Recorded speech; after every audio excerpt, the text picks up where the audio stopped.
Edi Rama erdhi në Shkodër si një person pa karakter dhe pa moral në vend që të shfaqte sado pak respekt për gratë dhe vajzat, ai shtuari gjuhën e tij.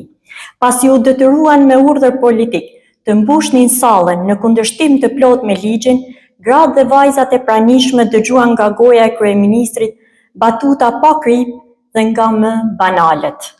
Ai në asnjë moment nuk reflektoi dhe nuk kërkoi ndjesë për mungesën e dorës qeverisë për 12 vite. Ai gjithashtu nuk di të kërkojë ndjesë për Flutra Bashën, viktimën e pafajshme e cila u vrasë së bashku me burrin e saj dhe 2 djemë të ri në masakrën e Dobraçit. Në asnjë moment Edi Rama dje nuk foli as për ata gra të Shkodrës dhe malësisë madhe që projekti i tij i kanabizimit i detyroi të braknisnin fasonerit dhe të hynin në shtëpi bari e parcela kanabisi.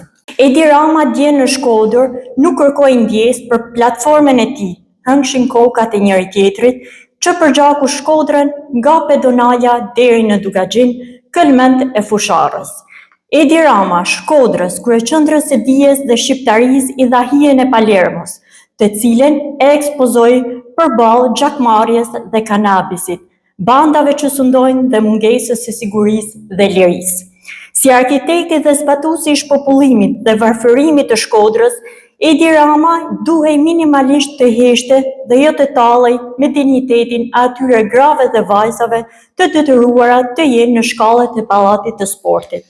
Shkodra fal, por nuk i harron emrat e atyre që e përgjaken dhe Edi Rama është në krye të listës. Me 11 maj, nëna dhe vajzat e Shkodrës do japin përgjigjen e merituar Edi Ramës dhe rilindjes. Partia Demokratike dhe Aleanca për Shqipërinë Mallshtore do triumfojë me 11 maj, duke i kthyer dinjitetin Shkodrës dhe gjithë shqiptarisë.